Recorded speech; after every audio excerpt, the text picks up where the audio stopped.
Hello students, welcome back to our channel. आज हम class 9 political science का chapter 7 elections देखेंगे और इसमें आज हम बहुत ही इंपॉर्टेंट टॉपिक पढ़ेंगे, इलेक्शन कमीशन ऑफ इंडिया। तो आप लोगों ने इलेक्शन के बारे में तो सुना ही होगा, है ना। इलेक्शंस हो रहे हैं, लेकिन क्या आपने कभी सोचा है कि इंडिया में इलेक्शंस को कंडक्ट कौन करता है, कौन इंश्योर करता है कि इलेक्शंस फ्री एंड फेयर तरीके से हों, और इलेक्शन कमीशन के पास एग्जैक्टली कौन कौन सी पावर और रिस्पॉन्सिबिलिटीज होती हैं। तो आइए इन सबके क्वेश्चंस के आंसर्स को हम आज इस टॉपिक के अंदर समझते हैं कि होता क्या है। तो कॉन्स्टिट्यूशन ऑफ इंडिया में अगर हम बात करते हैं तो इलेक्शन कमीशन ऑफ इंडिया जो आपका ईसीआई है, एक तरीके से सुपरिटेंडेंस है, ये डायरेक्शन का काम करता है, ठीक है। एंड पूरा का पूरा आपका काम को भी क्या करता है, कंट्रोल करता है एंटायर प्रोसेस को for the conduct of election, यानी जो भी आपके इलेक्शन कंडक्ट कराने हैं उसको क्या करता है, ये पूरा का पूरा चेक करता है।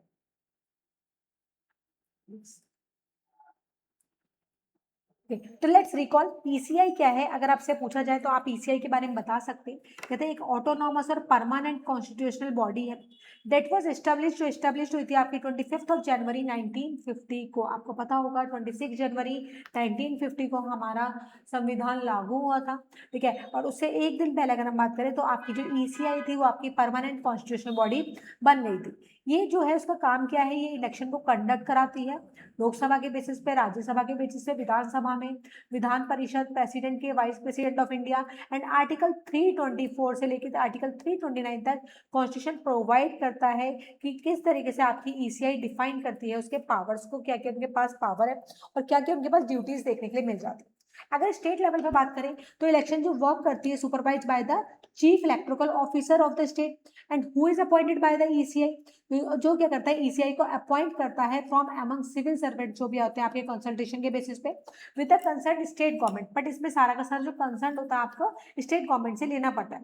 इसके अलावा अगर वेरियस स्टेट गवर्नमेंट ऑफिसर्स हो गए, आपके डिस्ट्रिक्ट मजिस्ट्रेट हो गए, सब डिविजनल मजिस्ट्रेट हो गए, तहसीलदार हो गए, ये भी क्या करते हैं, असाइन करते हैं election duties by designating them as district election officers के बेसिस पे, रिटर्निंग ऑफिसर्स को, इलेक्ट्रिकल रजिस्ट्रेशन को ऑफिसर्स को एंड सो ऑन। तो let us look at what the ECI, ठीक है, कि ईसीआई में अगर हमें क्या करना है, क्या क्या चीजें आपको देखने के लिए मिल जाती है। सबसे पहले ईसीआई आता है, ECI create the electrical roll. ECI का क्या है, आपका जो इलेक्ट्रिकल रोल किस तरीके से क्रिएट करता है। तो ईसीआई सेंड ऑफिशियल आपका enumerators to every household. यहाँ पे आपको समझना है कि ईसीआई क्या करता है, अपने ऑफिशियल को क्या करता है, ऑफिशियल एन्यूमरेटर जो भी आपका जाते हैं आपके घर पे, लोग आते होंगे, तो एवरी हाउस होल्ड उनके घर पे भेजता है और वहां पे जाके भेजता है कि आप अपने वहां पे डेटा चाहिए, डेटा को कलेक्ट कीजिए अबाउट द एलिजिबल इलेक्टर्स, ठीक है। वहां पे आपके जो भी इलेक्टर्स हैं जो आपके वोट दे सकते हैं। तो एज यू हैव स्टडीड, आप लोगों ने पढ़ा होगा कि only citizens who meet the eligibility criteria, ठीक है, सॉरी, क्राइटेरिया कैन वोट, ठीक है। कौन कौन वोट दे सकता है, जो आपके 18 ईयर से ऊपर है। तो based on the collected information आप प्रॉपर उनकी इन्फॉर्मेशन को कलेक्ट कीजिए। इलेक्ट्रिकल रोल्स हमारा बोलता है prepared for each constituency, her constituency के अंदर आपको देखने के लिए मिलेगा। ऑर्गेनाइज कराए जाते हैं polling station wise, only those whose names appear on the roll, ठीक है। ये आप सिर्फ उन्हीं लोगों को बोल सकते हो, आप हर कोई, आपने देखा होगा अगर आपके घर में हर कोई वोट नहीं दे सकता होगा, या फिर किसी किसी घर में होगा भी, ठीक है। पर हर किसी में अगर किसी ने अपना वोटर आईडी कार्ड के लिए अप्लाई ही नहीं करा है और वो 18 साल से ऊपर का है, ठीक है, आप तो नहीं दे सकते, but on the roll are allowed to vote, है ना। उनको एक रोल होना चाहिए कि उनको वोट के लिए अलाउ करा गया है। तो ईसीआई कंडक्ट कराता है स्पेशल इंटेंसिव रिवीजन, जिसको हम एसआईआर बोलते हैं, ये आपके लिए इंपॉर्टेंट है, विच इन्वॉल्व्स अपडेटिंग, जिसके अंदर पूरा अपडेट होता है, वेरीफाई करा जाता है, आपके करेक्ट करा जाता है जो भी कोई हो जाता है, किसी घर में बॉन्ड हो जाते हैं, किसी घर में डेथ हो जाते हैं, ठीक है। बॉन्ड का इम्पैक्ट इतना नहीं पड़ता क्योंकि वो वोट नहीं डाल सकता, लेकिन जो चला जाता है, ठीक है, उनके घर में यहाँ पे इम्पैक्ट आपका देखने के लिए मिल जाता है, वोटर में से उनका नाम हट जाता है। तो through SIR it ensure that no eligible citizen is left out. यहाँ पे एसआईआर क्या करता है, एसआईआर एंश्योर करता है कि कोई भी जो सिटीजन एलिजिबल है वो वहां पे रह ना जाए, and no ineligible person is included in the electrical, कोई ऐसा जो इनएलिजिबल पर्सन है वो आपका इलेक्ट्रोल रोल में आपका इंक्लूड नहीं हो जाए।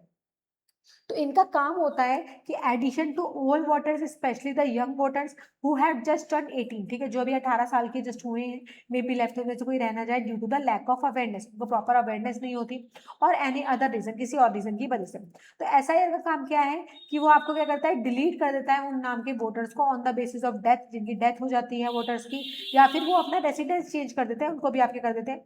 कोई डुप्लीकेट एनरोलमेंट करा देता है, उनको भी क्या कर दिया जाता है, इसके अंदर से हटा दिया जाता है।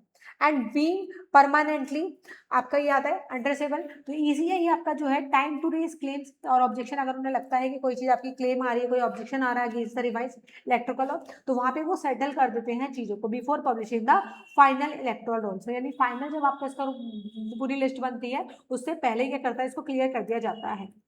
तो थिंक अबाउट इट कि अगर आप you will turn 18 in a few years, आप कुछ सालों बाद 18 साल के हो जाएंगे, ठीक है, तो यू शुड रजिस्टर योरसेल्फ। आपको क्या करना पड़ेगा, आपको एज अ वोटर आपको रजिस्टर कराना पड़ेगा। Find out the various steps of the procedure, तो बहुत सारे प्रोसीजर आपको फॉलो करेंगे, आपको रजिस्ट्रेशन कराना पड़ेगा, आपको आपकी लिस्ट जो डॉक्यूमेंट्स है वहाँ पे आपका नाम होगा for the same. Discuss with anyone you have just turn 18, तो आप ये किसी से भी डिस्कस कीजिएगा जबकि जब मैं 18 साल का हो जाऊंगा या हो जाऊंगी, तो जब उसे रजिस्टर करेगा एज अ वोटर, तो आपको क्या डिफिकल्ट फेस करने के लिए मिलेगी वोटर रजिस्ट्रेशन प्रोसेस के टाइम पे।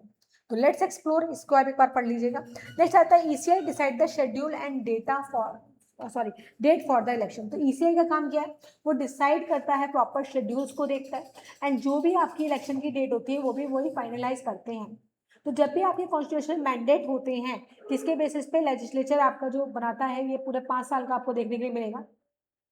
तो when the legislature is dissolve, मान लीजिए अगर कोई लेजिस्लेचर है वो डिसॉल्व हो रहा है before the completion of its term, है ना, उसका जो है वो आपका क्या होता है, काम पूरा जो है आपका टर्म कंप्लीट नहीं हो रहा, तो ECI activate the machinery. ECI क्या करेगा, एक्टिवेट मशीन करेगा जो भी कंडक्ट होते हैं इलेक्शन के अंदर। Okay, ECI activate the machinery, ठीक है। तो ईसीआई का काम क्या है कि वो चीज़ों को एक्टिवेट करता है, needed to conduct an election, यानी जो भी उसको जरूरत होती है इलेक्शन को कंडक्ट कराने के लिए, while deciding the election schedule for a country as large and diverse and India।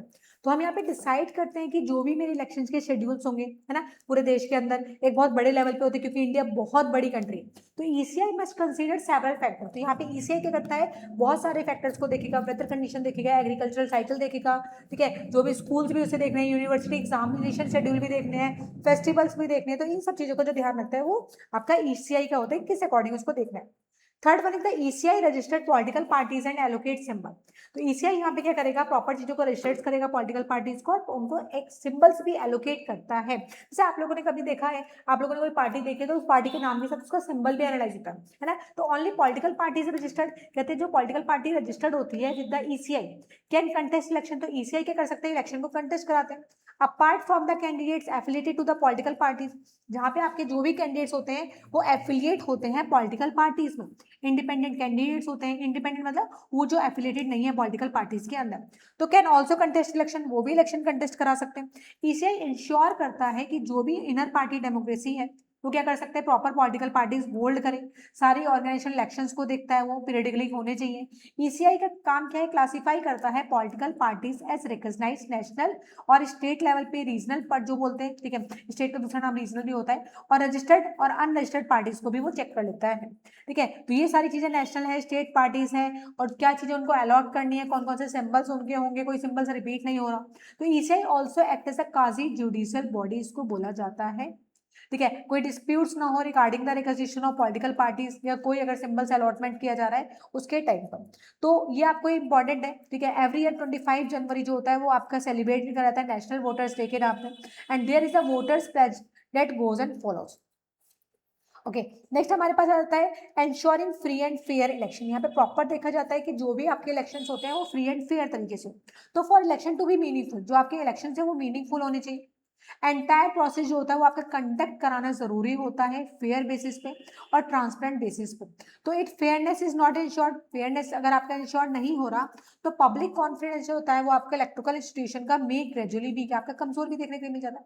Consider कुछ सिचुएशन देख ली in which candidates are influenced by personal favour ना, जहाँ पे हमने कुछ देख लिया कि भाई जो कुछ कैंडिडेट्स हैं वो आपके क्या होता है personal favours, voters are not counted, है ना, वोटर्स कुछ काउंटेड नहीं हुए हैं, या फिर कुछ पार्टिसिपेंट जो है उनको डिफिकल्टीज फेस करनी पड़ रही है जब वो वोट देने जा रहे हैं, या फिर ड्यू टू एसेसिबिलिटी इश्यूज। तो इस केसेस में क्या करते हैं, इलेक्शंस जो भी हेल्ड होते हैं, आपकी डेमोक्रेटिक वैल्यू जो होती है वो कम हो जाएगी, है ना, कि बोलेंगे अगर यहाँ पे इतनी ज्यादा प्रॉब्लम देखने के लिए मिल रही है तो डेमोक्रेटिक का फायदा क्या है। तो the shows that democracy is not only limited, है ना, डेमोक्रेसी लिमिटेड नहीं है जो आपकी इलेक्शन कंडक्ट करा रही है, बट इंश्योर भी करती है कि जो भी आपका पूरा प्रोसेस चल रहा है वो इम्पार्शियल हो, है ना, एंड ट्रस्टवर्दी आपको देखने के लिए मिलना चाहिए।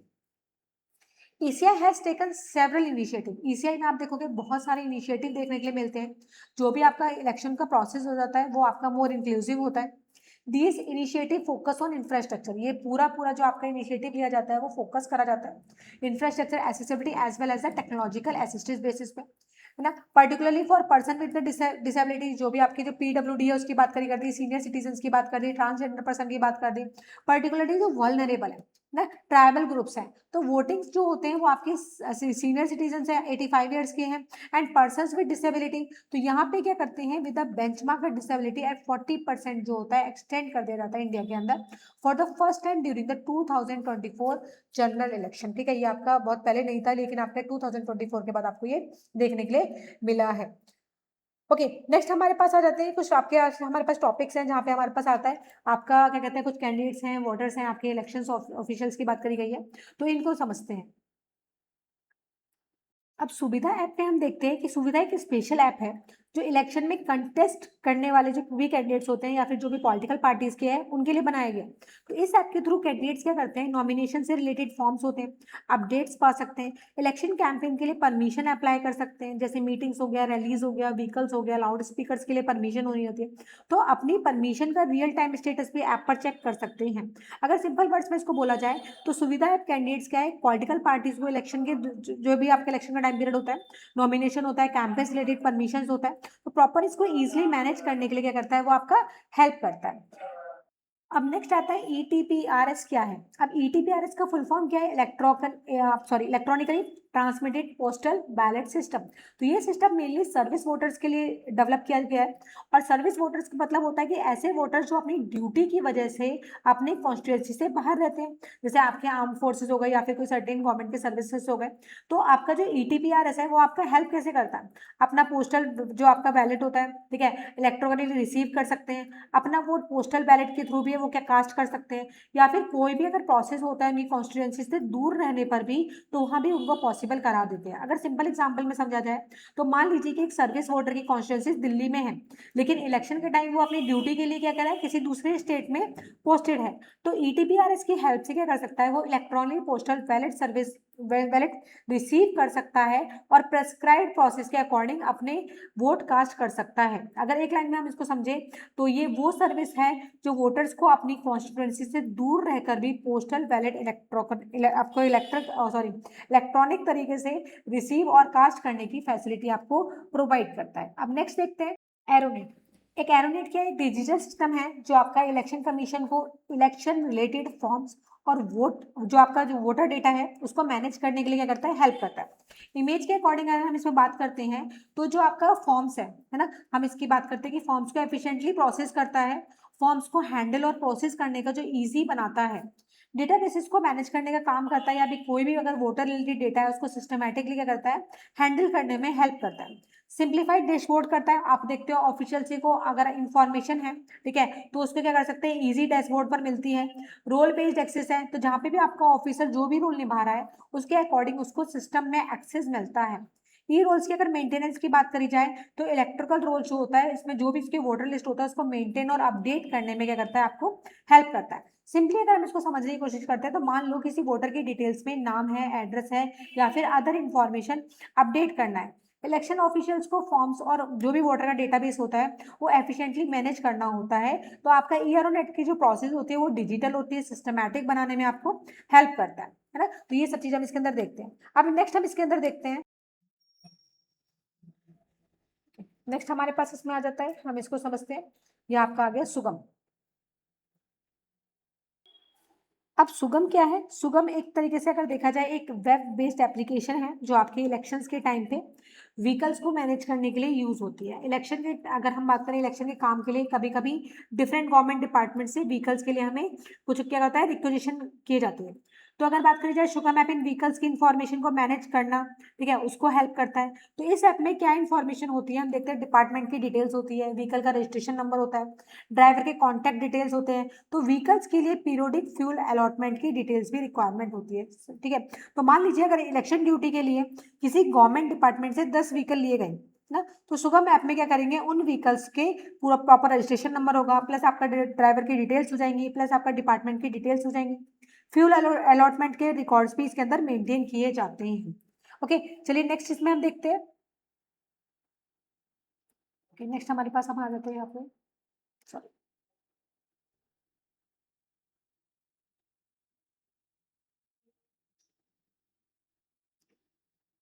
ओके, वोटर हेल्पलाइन ऐप क्या है? This is the multipurpose app. ये आपके मल्टीपर्पस ऐप है जिसको हम यूज करते हैं for the various voter services, जैसे आपका रजिस्ट्रेशन हो गया, ट्रांसपोजिशन हो गया, वेरिफिकेशन हो गया। तो with the help of this हम ऐप वोटर्स क्या कर सकते हैं, you can also get all the information related to election, यानी इलेक्शन से रिलेटेड आपकी जितनी भी इंफॉर्मेशन होती है, जितनी भी न्यूज होती है, प्रॉपर हमें अपडेट्स मिल जाती हैं। And last one is the sorry last नहीं है, इज द सक्षम ऐप। सक्षम ऐप में ईसीआई क्या करता है, ईसीआई प्रॉपर्स को कंसीडर करता है किस तरीके से जो भी लोगों को वोटर के लिए जरूरी है, उसके आइडेंटिफिकेशन के लिए, रजिस्ट्रेशन के लिए, प्रोसेस के लिए फॉर पर्सन विद डिसेबिलिटीज। तो अगर कोई डिसेबल है, पीडब्ल्यूडी में अगर आपका आता है तो ऑफरिंग कर सकते हैं कस्टमाइज सर्विस। सक्षम ऐप क्या करता है, प्रोवाइड करता है नंबर ऑफ फीचर जिसकी वजह से वो हेल्प करता है पीडब्ल्यूडी वालों को इन registration for voting, finding, polling station and etcetera. And next हमारे पास आ जाता है आपका सी विजिल ऐप। ठीक है, इस ऐप में voters can report only model code of conduct. इसमें जो भी वोटर्स होते हैं वो आपके जो मॉडल कोड ऑफ कंडक्ट होते हैं, ठीक है, कोई वायलेशन करा गया है, इलेक्शन में कोई मिसकंडक्ट करा गया है, with in minutes of witnessing them, है ना। तो फ्लाइंग स्क्वाड्स भी जो होता है, नेविगेशन होता है आपका ऑन स्पॉट, यहाँ पे आपके देखने के लिए मिल जाते हैं with the help of auto location to take prompt action. Okay, next हमारे पास no voter to be left behind. कोई भी आपका जो वोटर है वो बचा नहीं होना चाहिए, इस चीज का प्रॉपर ध्यान रखते हैं। ठीक है, तो ईवीएम जो है आपका, यहाँ पे ब्रेल, ब्रेल मतलब आपका अगर देखा जाए तो जिनको दिखाई नहीं देता है उनके लिए आप लोगों ने सुना होगा कि ब्रेल लिपि होती है ना, तो उनके लिए कि वो हाथों से देख के उसको समझ जाते हैं कि यहाँ पे किसको उनको वोट देना है, तो ये भी आपका यूज हो जाता है। इसके अलावा इंडियन का जो आपका इलेक्ट्रिकल एक्सरसाइज है वो आपको अनपैरेलल्ड देखने के लिए मिल जाता है and distinct from those in other parts of the world. ठीक है, ये आपको वर्ल्ड के अदर पार्ट्स में भी देखने के लिए मिलता है विद ओवर 96 पॉइंट करोड़, ये हम लोगों ने पढ़ा था 96.8 करोड़ जो है वो एलिजिबल वोटर्स हैं, और ये पूरे आपको डाइवर्स देखने के लिए मिलते हैं अलग अलग रीजन में, अलग अलग प्राइस में। तो ईसीआई मैनेज करता है प्रॉपर कि वो ऑटोनॉमसली इंश्योर हो, फ्री एंड फेयर इलेक्शंस हो नेशन वाइड, एंड कैरी करे सारे फंक्शंस को, जैसे आपका अपडेट करता है इलेक्ट्रिकल रोल्स को, कैंडिडेट करता है नॉमिनेशन को, रेगुलेट करता है कैंपेन्स को, ठीक है, लॉ एनफोर्समेंट की बात करता है, कोऑर्डिनेशन आपका स्टेट्स में होता है, आपका सिक्योरिटी अरेंजमेंट की बात करता है, वोट्स को काउंट करने की बात करता है, डिक्लेयर करता है आपका इलेक्शन रिजल्ट, ठीक है, और अगर कोई आपके जो डिस्प्यूट्स होते हैं उनको भी रिजॉल्व करने में हेल्प करता है। तो इसी का काम क्या है, extensive use of information, proper आपके इंफॉर्मेशन में, है ना, कम्युनिकेशन टेक्नोलॉजीज की बात करता है एंड ई गवर्नेंस की बात भी करता है। तो ईसीआई का काम क्या है, प्रॉपर जो भी इनिशिएट लिए जाते हैं प्रोसेस ऑफ इलेक्शन को लेके, वो सारी चीजों को इसके अंदर इंक्लूड करा जाए। इसके बाद हमारे पास एक इंटरनेशनल सिस्टम विजिटर प्रोग्राम, जिसको आईवीपी बोलते हैं, ये आपका एक फ्लैगशिप प्रोग्राम है ईसीआई का for international cooperation and engagement, जो भी आपका इलेक्शन एंगेजमेंट के साथ होता है। ठीक है, EMBs of other countries and international organization होते हैं। ईसीआई ने साइन किया हुआ है आपका मेमोरेंडम ऑफ अंडरस्टैंडिंग, इसको एमओयू बोलते हैं, with 28 EMBs and 3 international organization के साथ। ठीक है, इंटरनेशनल फाउंडेशन हो गया आपका इसके अंदर, IFES आपका electrical system international institution of democracy and electrical assistant international, IDE है। ये आपके लिए सारे इंपॉर्टेंट है, तो इसको आप जरूर पढ़िएगा। ठीक है, इसमें बहुत सारी आपकी फुल फॉर्म्स दी गई हैं। ठीक है, तो ये आपके लिए इंपॉर्टेंट है। आप चैनल को प्लीज लाइक एंड सब्सक्राइब कीजिएगा। ठीक है, and thank you. For the next class में मिलते हैं पॉलिटिकल पार्टीज के टॉपिक के साथ में।